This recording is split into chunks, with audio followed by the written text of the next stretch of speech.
Irmãos, nós estamos numa série de mensagens que tem sido empolgante, a história de Abraão. E o tema dessa série de mensagens fala de Abraão, o pai da fé. E Abraão é um personagem por demais importante, por isso estamos estudando a sua vida. E só para você ter uma ideia, os 11 primeiros capítulos da Bíblia falam desde a criação até a Arca de Noé, falam da Torre de Babel. E agora então entra a história de Abraão a partir do capítulo 12, e 12 capítulos são dedicados à história de Abraão. Veja você a tamanha importância que esse personagem tem, não só pela quantidade de informações a respeito dele no livro de Gênesis, mas também porque em Abraão Deus começa a cumprir a sua promessa de que enviaria o Messias, e da genealogia de Abraão, a partir do sangue de Abraão, Deus escolhe fazer dele um povo que levaria o nome do Senhor, que seria o povo de Israel, e a partir de Israel viria depois então o Messias. Eu quero então lembrar o que nós vimos nas semanas anteriores. A primeira mensagem falamos que foi um homem escolhido para um plano redentor. O plano de redenção do Messias começa a ser estabelecido a partir de Abraão. Também uma jornada repleta de desafios. Deus chama Abraão para sair do meio da sua parentela, e ele obedece. Ele sai da cidade de Harã e começa a sua peregrinação para uma terra que Deus iria lhe mostrar, e ele obedece plenamente ao Senhor. E depois então, Deus, assim que Abraão obedece a Deus, ele tem alguns tropeços. Ele vai para o Egito, ali ele de certa forma desobedece a Deus.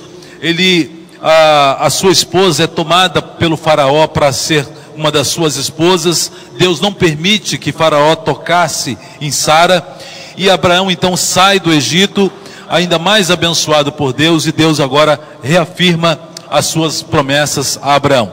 E como resultado da desobediência de Abraão, também outra desobediência dele foi levar o seu sobrinho Ló consigo, e houve atrito entre os pastores de Abraão e de Ló. Depois então eles se separam. Abraão deixa que Ló escolhesse o local para onde ele deveria ir, e Ló escolhe as campinas de Sodoma e Gomorra para ali habitar, por serem mais verdejantes, por serem mais ricas, e Ló faz essa escolha. E nós vimos então que no final, Abraão, no final do capítulo 13 que lemos na semana passada, Abraão é abençoado por Deus, e ele se torna e dá um exemplo para nós de adoração, erguendo um altar ao Senhor e sendo grato a Deus pelas bênçãos recebidas. Hoje então nós vamos ler o capítulo 14, e o título da nossa reflexão é Deus é quem nos dá a vitória.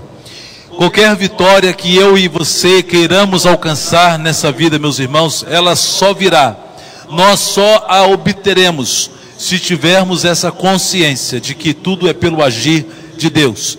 Não é pela nossa força, não é pelo nosso braço, não é pela nossa capacidade, mas pela misericórdia de Deus e pelo seu poder.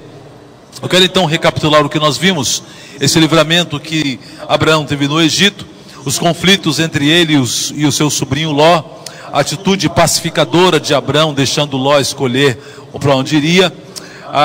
Essa escolha então de Ló foi pelas aparências, por aquilo que parecia vantajoso, e esse exemplo de adorador que foi Abraão. Eu peço então que você abra sua Bíblia em Gênesis capítulo 14. Nós vamos ler dos versos 8 até o 24. E nessa história você verá o desenrolar de mais um episódio que envolve também o sobrinho de Abraão, o seu sobrinho Ló. Quando Abraão saiu lá do meio da sua terra carregando Ló, ele não imaginava o tanto de problemas que essa escolha lhe daria. E hoje vamos ver mais um episódio em que Ló se torna o protagonista de um problema que Abraão teve que se envolver, e pela graça de Deus ele conseguiu a vitória. Gênesis 14, a partir do verso 8, diz assim: Então os reis de Sodoma e Gomorra, de Adimá, de Zeboim e de Belá, que é Zoar, marcharam e tomaram posição de combate no vale de Sidim, contra Quedorlaomer, rei de Elão, contra Tidal, rei de Goim, contra Anrafel, rei de Simeá, e contra Arioque, rei de Elasa. Eram 4 reis contra 5. Ora, o vale de Sidim era cheio de poços de betume. E quando os reis de Sodoma e de Gomorra fugiram, alguns dos seus homens caíram nos poços, e o restante escapou para os montes. Os vencedores saquearam todos os bens de Sodoma e de Gomorra, e todo o seu mantimento, e partiram. Levaram também Ló, sobrinho de Abrão, e os bens que ele possuía, visto que morava em Sodoma.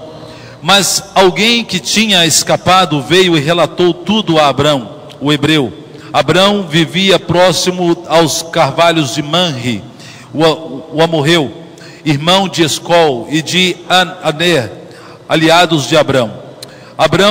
Quando Abrão ouviu que seu parente fora levado prisioneiro, mandou convocar os 318 homens treinados, nascidos em sua casa, e saiu em perseguição aos inimigos até Dan. Só até aqui. Depois nós vamos continuar lendo os demais versículos no transcurso aqui da nossa exposição, e não ficará nenhum versículo sem lermos e sem meditarmos nele. Eu queria então resumir o que está acontecendo para os irmãos se situarem. Primeiro, acontece uma guerra de Sodoma e Gomorra contra 4 reis.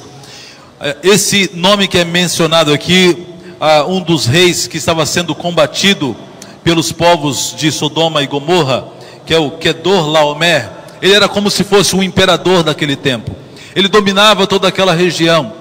E os povos de Sodoma, os reis de Sodoma e Gomorra, e mais outros 3 reis de outras 3 cidades, que eram dominadas por esse soberano, se insurgem contra ele e resolvem arquitetar um plano de rebelião e de ataque a esse soberano Quedorlaomer.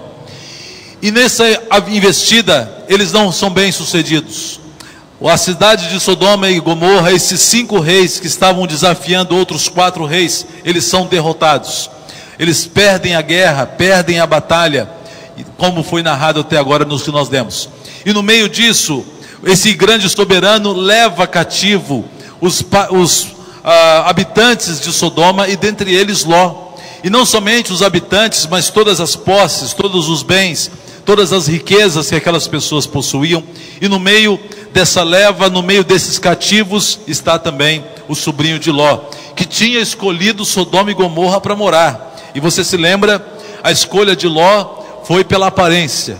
Viu as campinas de Sodoma e Gomorra, muito verdejantes, irrigada pelo rio Jordão, pelo braço do rio Jordão, e logo cresceu os olhos e ele escolheu pelas aparências. E falamos do perigo de fazer escolhas pelas aparências. Então, Abraão recebe a notícia de que o seu sobrinho havia sido levado cativo no meio daquela batalha. E Abraão então resolve chamar alguns amigos, alguns povos vizinhos dele, que eram seus aliados, para investirem contra aqueles reis e resgatarem o seu sobrinho Ló. Então, em primeiro lugar, à luz do texto que nós lemos, eu quero colocar como título aqui da nossa reflexão: lute pela sua família. E é o que nós vamos ver que Abraão fez literalmente. Veja o texto aqui. Quando Abraão ouviu que seu parente fora levado prisioneiro, mandou convocar os 318 homens treinados, nascidos em sua casa, e saiu em perseguição aos inimigos até Dan. Atacou-os durante a noite em grupos, e assim os derrotou, perseguindo-os até Obá, ao norte de Damasco. Olhando para esse texto, meus irmãos, a gente tem ideia de quão grande foi essa guerra de Abraão contra esses reis, e da distância que eles percorreram. Você depois olhar no mapa, você verá que foi uma distância extremamente grande. Foram quilômetros e mais quilômetros de perseguição, da onde Abraão estava até a cidade de Dan e até a cidade de Damasco. Mas o que eu quero chamar a atenção aqui é que Abraão resolve comprar uma briga que não era sua. Ele entra numa guerra que não era sua. Abraão Ló escolheu as melhores terras, as partes mais irrigadas, e Abrão ficou com o que sobrou. Ele foi para a terra árida de Canaã, porque Ló havia escolhido as campinas de Sodoma, as margens do rio Jordão. E ele podia bem pensar: bom, meu sobrinho foi egoísta, meu sobrinho foi olho grande, meu sobrinho não me deu a preferência, e esse problema que ele está enfrentando foi ele que criou. Eu não tenho nada a ver com isso. Eu tenho muito a perder entrando nessa guerra. Mas não foi esse o pensamento de Abrão. Ele entrou numa guerra que não era sua, ele comprou uma briga que não era sua, partiu em defesa e para resgatar o seu sobrinho, mesmo não tendo sido ele o causador de nada daquilo. Pelo contrário, tudo aquilo estava sendo causado pelas escolhas erradas do próprio Ló. E na sua família, será que tem pessoas também que você já largou de mão? Será que tem pessoas que você diz assim: eu te disse, eu te disse, eu te disse? Já viu gente fazer isso? Eu te disse que isso ia acontecer. Eu te disse que você não devia namorar com aquele fulano. Eu te disse que você não devia comprar aquele carro. Eu te disse que você não devia fechar aquele negócio. E às vezes a gente, mesmo estando com a razão, irmãos, a palavra de Deus para mim e para você hoje é que você lute pela sua família. Não desista dos seus. Não abandone aqueles que vão sendo feridos durante a caminhada. Aqueles que, por uma decisão equivocada, por uma imaturidade, e os jovens são próprios disso. Jovem tem energia, tem força, tem disposição, tem ânimo, tem garra, mas não tem sabedoria. Por isso Deus, que é maravilhoso, já deixou o livro de Provérbios e de Eclesiastes, que é o livro que todo jovem tem que ler. Jovem que seu filho, seu sobrinho, quem é jovem na sua família, mande que ele leia o livro de Provérbios e de Eclesiastes. Foi feito para jovem, porque é o livro que traz sabedoria e entendimento para quem não tem. E assim, Ló também era mais um desses desajuizados que escolheu Sodoma e Gomorra apenas pela aparência. Mas Abrão foi ao encontro dele, foi de alguma maneira tentar encontrá-lo. E o que moveu Abrão? Abrão foi movido pelo amor que tinha pelo seu sobrinho. E nós estamos na campanha de missões nacionais, que o tema é Movidos pela Graça. Abrão foi assim também com Ló. Ele não foi buscar o seu sobrinho e socorrê-lo por méritos que Ló tinha. Ele foi movido por um amor que tinha pelo seu sobrinho, mas também movido pela graça. Homem que tinha sido tão abençoado já por Deus, agraciado por Deus, Abraão, ele agora resolve também demonstrar graça para com o seu sobrinho. Eu e você, meus irmãos, precisamos também compartilhar essa graça. Estamos aqui hoje respirando, estamos aqui hoje vestidos, alimentados, mesmo que você não tenha uma conta recheada na poupança ou no banco, mesmo que você não tenha as melhores posses, a melhor casa, o melhor carro, mas eu e você temos onde dormir, temos o que comer, temos o que vestir. Isso é fidelidade de Deus. E nós precisamos agir com graça por aqueles que estão, a palavra é ruim, aqueles que estão desgraçados, aqueles que estão desprovidos de graça. E quantas pessoas tem assim, às vezes dentro da nossa própria família, pessoas que por cabeçadas que dão, por uma imaturidade que têm, por uma ignorância também que passam, não ouvem conselhos. Já diz um ditado que quem não ouve conselhos, escuta, coitado. Quem não ouve conselhos, escuta, coitado. E a gente precisa então ter misericórdia daqueles que vão tropeçando pelo caminho. Então a palavra de Deus para mim e para você nessa noite é que você deve lutar pela sua família. Enquanto preparava essa mensagem, me fez lembrar esse texto de Neemias. Neemias, enquanto estava reconstruindo os muros de Israel, ele vira para o povo e diz essa palavra que está em Neemias 4,14: não tenham medo deles, lembrem-se de que o Senhor é grande e temível, e lutem por seus irmãos, por seus filhos, por suas filhas, por suas mulheres e por suas casas. Meus irmãos, o inferno não está de brincadeira com a família. Desde que, de alguns anos para cá, desde que o governo que está deixando terminando os seus mandatos agora, vou falar claramente, desde que o PT assumiu o poder neste país, a família tem sido bombardeada de forma impiedosa, incessante e de forma cruel. A família tem sido vilipendiada mesmo por projetos, por armações, articulações, por projetos de lei, projeto disso, projeto daquilo. Eu e você temos que lutar pelas nossas famílias, lutar em todos os sentidos, até mesmo exercendo o voto, sabendo votar em quem defende a família, defendendo a família que é plano de Deus, que é projeto de Deus.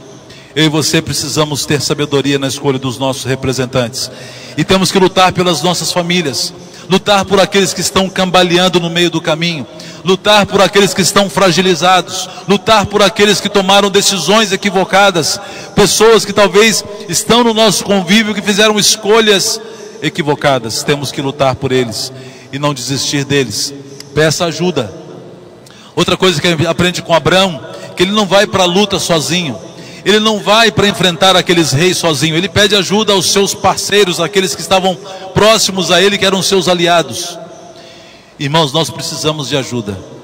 Ontem eu fui mais com um grupo de alguns irmãos visitar um irmão da nossa igreja.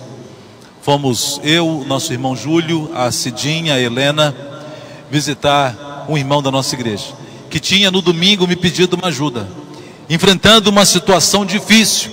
E ele disse: pastor, eu não consigo vencer isso sozinho. Eu peço que o senhor e mais alguns irmãos de oração venham na minha casa, e eu vou lhe compartilhar o que eu estou passando. E nós fomos lá ontem. E o drama que ele compartilhou conosco não é coisa para se vencer sozinho mesmo. As situações que o nosso irmão compartilhou lá ontem na tarde, estando na casa dele, são situações que ele precisa de ajuda mesmo. E muitas vezes a gente não quer abrir um problema enfrentado na família por constrangimento. O que vão pensar de mim? O que o pastor vai dizer? Irmão, deixa eu dizer uma coisa para você. Com toda segurança, e posso afirmar você com toda certeza, o que é dito no meu gabinete pastoral, nem a minha esposa fica sabendo. O que você disser para mim, seja qual for o problema, seja qual for a luta, ela só será compartilhada com alguém se você me der autorização. Se você disser: pastor, fala isso para outras pessoas para orarem, aí eu compartilho. Do contrário, é um segredo entre mim e você, que nós vamos lutar juntos. E esse irmão ontem, ele não queria um segredo entre mim e ele falou: pastor, chama alguns irmãos de oração e vem aqui na minha casa. Nós precisamos pedir ajuda. O triste, sabe qual é? É quando as pessoas pedem ajuda, quando não dá para ajudar mais. Pessoas que vão enfrentando uma vida conjugal complicada, lutas no casamento, e quando pedem ajuda para a gente, para mim como pastor ou para minha esposa, já estão quase que assinando os papéis do divórcio. Não tem mais o que fazer. O abismo entre o casal já se tornou quase intransponível. As mágoas, as marcas, as dores provocadas por um relacionamento desgastado já são quase incuráveis. E não há mais o que fazer.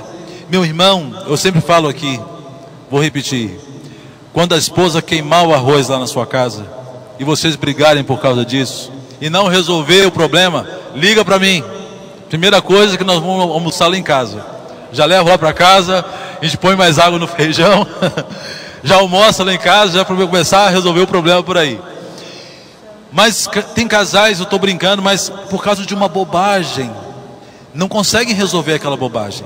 Não consegue resolver aquilo que era uma coisa mínima, e aquilo vai crescendo, aquilo vai se avolumando, aquilo vai se multiplicando, e quando pedem ajuda, já não há mais o que fazer. Então, peça ajuda como Abraão fez, e não lute sozinho.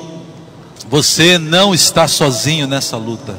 A vida cristã, a vida espiritual, meus irmãos, ela não há lugar na vida cristã para franco-atiradores. Sabe o que é franco-atirador? É aquele sujeito que pega o seu fuzil, vai pelo meio da mata sozinho, sem ninguém acompanhá-lo, e tenta derrubar um exército. No reino de Deus não há espaço para isso. Jesus mesmo, quando enviou os 70 discípulos para que fossem evangelizar, ele disse: vão de 2 em 2. Jesus não autorizou ninguém ir evangelizar, qualquer pessoa que fosse, sozinho. Jesus mandou sempre de 2 em 2, homem com homem, mulher com mulher, para falar do amor de Deus às pessoas. Eu e você temos que trabalhar juntos. Juntos somos mais, juntos somos mais. Uma vitória sobrenatural, foi o que aconteceu com Abraão. Nessa história que nós estamos lendo, Abraão enfrenta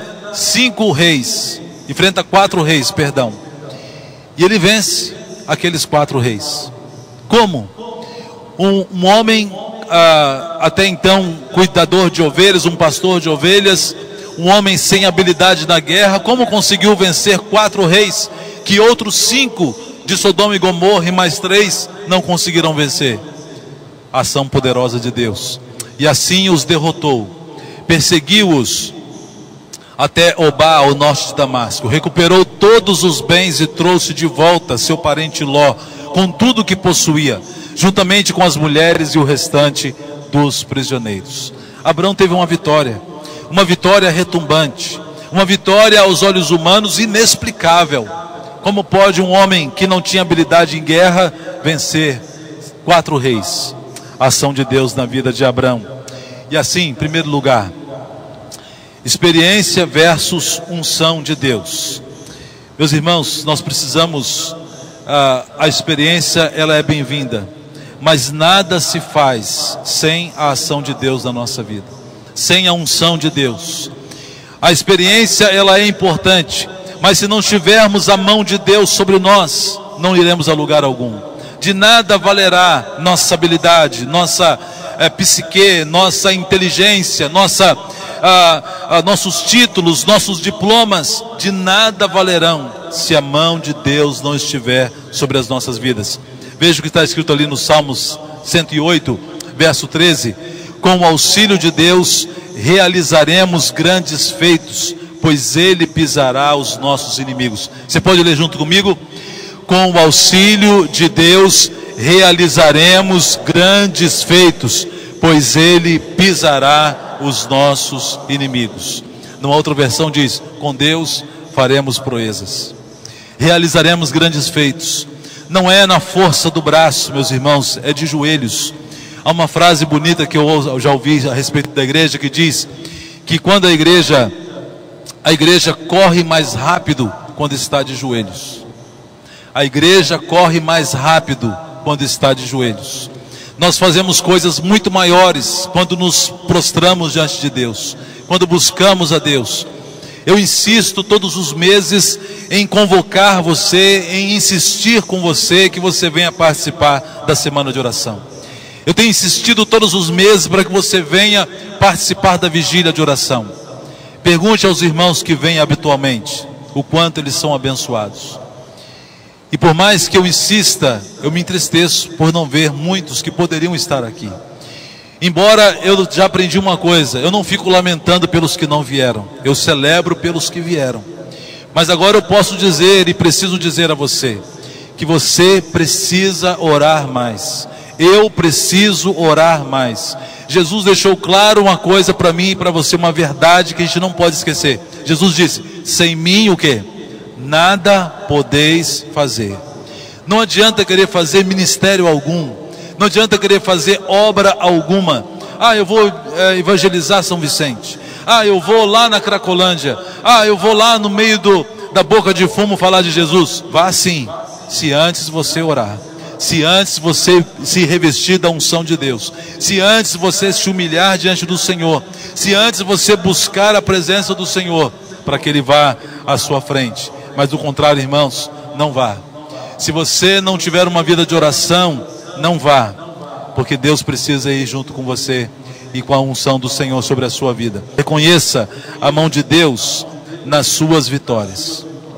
Quantas vitórias você já teve nesse ano de 2018? A gente lembra fácil das derrotas, não é verdade? A gente lembra fácil dos problemas. Sempre que chega na virada do ano, eu fico intrigado, para não dizer revoltado, com os noticiários, os jornais que entrevistam as pessoas. Como é que foi o ano de 2018 para você? 2018 foi um horror. 2018 eu quero esquecer esse ano, só problema. 2019 não, vai ser um ano de bênção. 2019 eu vou dar 3 pulinhos nas ondas lá. à meia-noite, vou me vestir de branco e tudo vai ser diferente. As pessoas se lembram, a gente grava e lembra fácil dos problemas. Temos problemas. Não estou dizendo que o ano 2018 foi um mar de rosas, nem para mim e nem para você. Sei que não foi. Mas, meus irmãos, para pensar as bênçãos que Deus tem te dado. Lá no Salmo 103, o salmista faz um desafio para mim e para você. O salmista diz assim: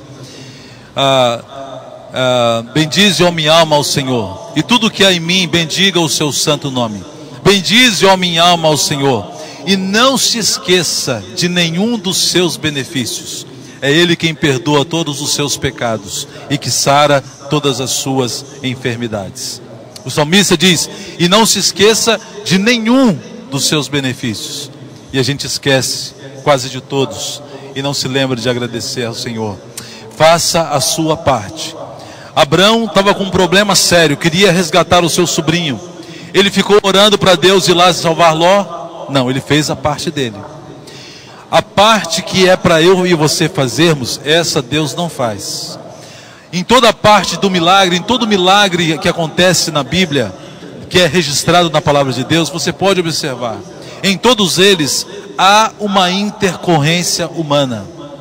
Em todos os milagres. Quando Jesus foi transformar água em vinho, ele falou para os serviçais: encham as talhas. Por que Jesus mesmo não encheu as talhas com água? E porque isso os homens podiam fazer, mas transformar água em vinho só Jesus podia fazer. Quando Jesus foi ressuscitar Lázaro, ele falou: removam a pedra do sepulcro. Por que Jesus não tirou a pedra? Era só ele fazer assim e pronto, a pedra sumia. Mas tirar a pedra da frente do sepulcro, os homens podiam fazer. Mas ressuscitar Lázaro de lá de dentro, só Jesus podia fazer.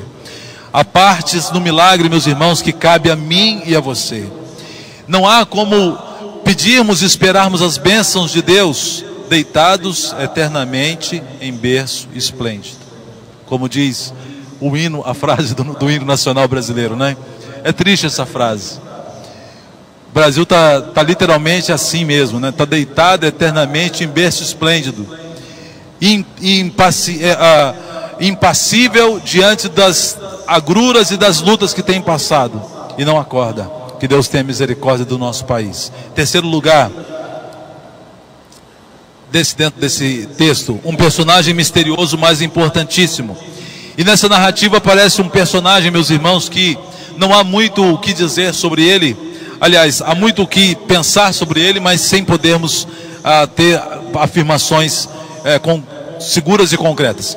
Voltando a Abrão da Vitória sobre Quedorlaomer e sobre os reis que ele se haviam aliado, o rei de Sodoma foi ao seu encontro no vale de Savé, isto é, o vale do rei.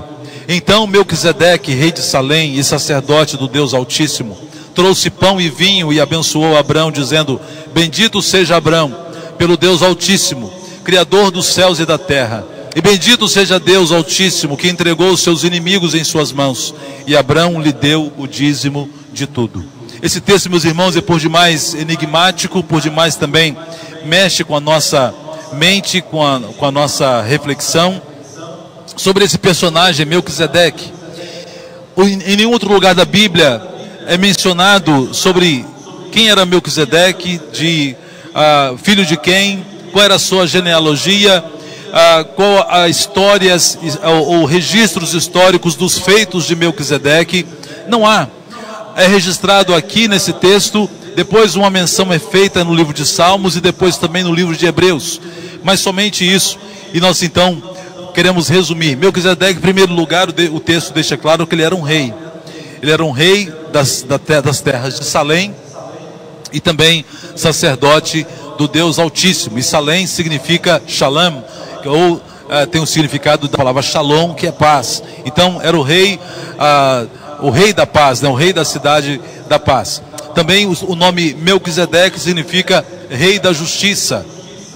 Ele era um sacerdote do Deus Altíssimo, alguém que servia ao Deus verdadeiro, como Abrão também servia. Ele alimentou Abrão quando ele voltou da batalha. Interessante que ele ofereceu o que para Abrão? Pão e vinho. O que lembra pão e vinho? A ceia, a nova aliança.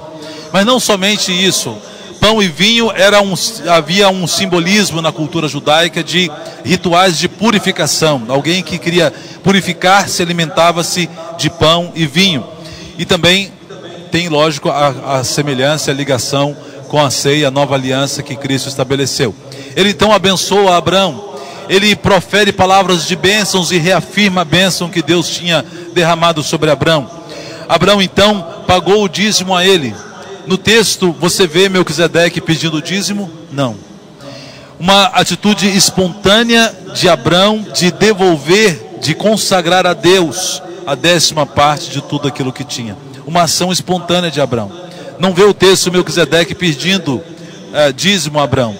Outra coisa que nos chama a atenção era o papel desse personagem chamado Melquisedeque, que depois é citado em Hebreus, e como eu falei também no livro de Salmos, no Salmo 110, verso 4. E essa aparição desse personagem Melquisedeque, algumas pessoas dizem, Melquisedeque era Jesus. Era uma aparição de Jesus, um personagem, Jesus personificado na figura de Melquisedeque. Não temos como afirmar isso categoricamente, porque o texto diz que ele era rei de uma terra. Salém era também a cidade da paz, que depois também é chamada de Jerusalém. Então, esse rei de Salém era o rei de Jerusalém, a cidade que depois seria chamada Jerusalém. Mas eu creio, meus irmãos, que nessa figura de Melquisedeque está sim uma teofania, como nós costumamos dizer, uma personificação mesmo é um personagem colocado e que surge na história como alguém que está a mandado de Deus, representante de Deus, assim como nós vemos também os amigos de Daniel que foram jogados na fornalha, e havia um quarto personagem junto com eles na fornalha. Que personagem era aquele? O texto não diz claro, mas nós entendemos que também era uma personificação de Jesus ali, do Filho de Deus. E assim também esse personagem Melquisedeque, e todos os títulos e todas as referências. Primeiro, ele era rei. A sua palavra significa, o seu nome significa Rei da Justiça. E não só isso, mas ele também abençoa. E Abraão dá o dízimo a ele. Ou seja, o dízimo é entregue a alguém que está numa posição superior. Quem entrega o dízimo está numa posição inferior. No caso, na época do sacerdócio, o povo de Israel entregava o dízimo aos sacerdotes que estavam representando o serviço do Senhor. E esse personagem, depois Jesus, a respeito dele é dito lá no Salmo 110, no Salmo messiânico, falando que Jesus seria esse sacerdote segundo a ordem de Melquisedeque. E finalizando, meus irmãos, eu quero então fechar com uma atitude de Abraão que deve ser copiada por nós. Um belo exemplo a ser seguido. Abraão havia conquistado uma grande vitória. Ele volta agora com o seu sobrinho Ló, mas não só o seu sobrinho. Todos aqueles que haviam sido levados cativos. E todos os bens também que haviam sido saqueados. E ele volta para Sodoma e Gomorra. O rei de Sodoma disse a Abraão: dê-me as pessoas e pode ficar com os bens. Mas Abraão respondeu ao rei de Sodoma: de mãos levantadas ao Senhor, Deus Altíssimo, Criador dos céus e da terra, juro que não aceitarei nada do que lhe pertence, nem mesmo um cordão ou uma correia de sandália, para que você jamais venha dizer: eu enriqueci Abraão. Nada aceitarei a não ser o que os meus servos comeram e a porção pertencente a Aner, Escol e Manri, os quais me acompanharam, que eles recebam a sua porção. Está em Gênesis 14, 21 a 24. Então, meus irmãos, em primeiro lugar, Abraão não resgatou somente Ló. Ele foi para resgatar o seu sobrinho, mas ele não resgatou só Ló. Ele trouxe todos os que estavam lá. E quem eram aquelas pessoas que estavam lá? Eram habitantes de Sodoma e Gomorra. E que cidade era Sodoma e Gomorra? Cidade de devassidão, pessoas pecaminosas, pessoas sem pudor, pessoas das práticas adúlteras e imorais, as piores daquele tempo. E Abraão trouxe esse povo todo de volta. Ele não foi assim, não, vamos resgatar só Ló e o resto, essa raça aí que não presta, esses pecadores aí, eles que morram. Não foi isso, não foi essa a atitude. E muitas vezes a gente vê alguns crentes numas verdadeiras jihadis, né? Sabe o que é jihad, né? Jihad é a guerra santa. Numa verdadeira guerra santa, uma cultura de ódio ou de repulsa por quem é pecador. Irmãos, a nossa atitude tem que ser a mesma que de Deus em relação ao pecador. Deus ama o pecador, Deus odeia o pecado, mas Ele ama o pecador. Nós temos que ter a mesma postura de ter repulsa para as práticas pecaminosas, mas não repulsa para com as pessoas. E essa cultura do ódio que tem sido disseminada no Brasil, ela é por demais diabólica, porque nós crentes, falo isso para os irmãos, falo isso olhando para essa câmera aqui, não há no coração, no sentimento nosso como crentes em Cristo Jesus, nenhum sentimento de homofobia, não há nenhum sentimento de repulsa às pessoas que têm a prática homossexual. Nós repudiamos sim a prática em si, a prática pecaminosa que é repudiada pela Bíblia, e nós somos contra sim toda prática homossexual, mas não as pessoas. Amamos as pessoas, mas não as práticas que elas têm. E assim foi Abraão também.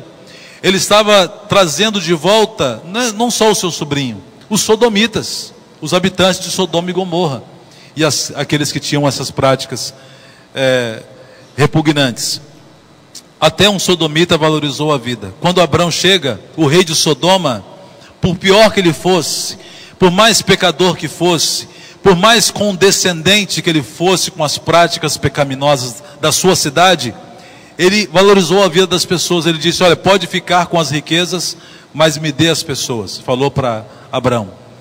Assim, meus irmãos, nós precisamos ter essa sensibilidade também. Não cobice as riquezas da iniquidade, espera em Deus. Foi o que Abraão fez. Ele não quis se enriquecer com os despojos daquela guerra. Ele quis receber a bênção de Deus, e nós temos que também fazer o mesmo. Não se contamine com os banquetes do mundo, como fez Daniel. Lembra de Daniel e os seus amigos, quando estavam lá no reino da Babilônia?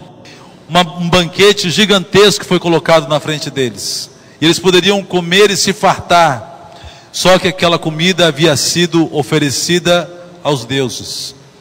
E Daniel então disse: nós não queremos nos contaminar, nós vamos comer só legumes e hortaliças, e não vamos comer dessa comida do rei. Não se contaminou. Não se contamine com as comidas do mundo.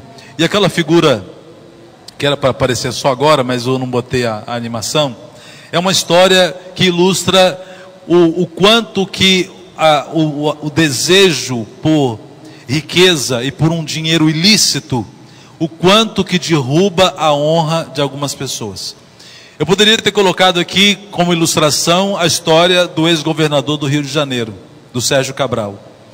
É um exemplo clássico de alguém que, estando numa posição de honra, governador de um estado, de um dos mais importantes estados da nossa federação, hoje passa o vexame de ser estampado em todos os jornais no Brasil e no mundo como um dos maiores corruptos da história do Rio de Janeiro e do Brasil. Condenado já a quase 200 anos de prisão, enfim. E essa aqui é mais uma das histórias. Aquele empresário que foi preso também, o Ike Batista, os seus bens haviam sido apreendidos pela polícia e pela justiça. Aí um juiz que estava com os autos do processo, quando estava com todas as informações, esse juiz Flávio Roberto de Souza, ele resolveu dar uma voltinha com um Porsche de propriedade do Ike Batista. E não só isso, desviou mesmo uma boa parte do dinheiro que havia sido apreendido na operação em que o Ike Batista foi preso. 27 mil reais e mais 1.000 euros e 443 dólares.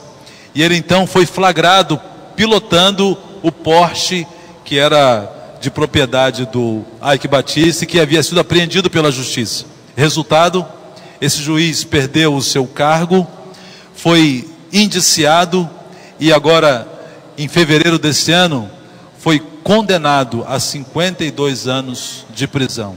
Por quê? Os olhos cresceram diante de um enriquecimento ilícito, fácil, aparentemente ninguém ia perceber.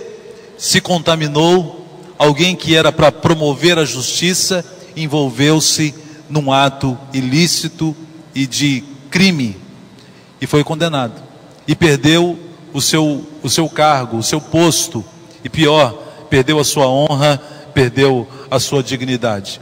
Eu quero finalizar então, meus irmãos, à luz desse exemplo de Abrão, que não quis nem uma correia de sandália. Já viu a sandália havaianas quando quebra lá? A gente vai... Nem uma correia de sandália havaiana Abraão quis daquele rei de Sodoma. Não quis nada. Porque era o quê? Algo que não havia sido conquistado com o seu próprio, sua capacidade. E não era Deus que estava lhe dando. E assim, eu quero lembrar esse texto de Provérbios 10, 22, terminando a nossa reflexão. E o Provérbios diz assim para nós: a bênção do Senhor é que enriquece e não traz consigo dores, e não acrescenta dores. Quer ser rico? Peça as bênçãos do Senhor. Elas é que enriquecem e não trazem dores acopladas e acrescidas junto com a riqueza. Amém? Que Deus assim nos abençoe, que a gente aprenda cada vez mais com Abraão e com a sua história. Vamos continuar na próxima quarta-feira. Venha para a gente continuar essa história, aprendendo mais de Deus e através da vida de Abraão.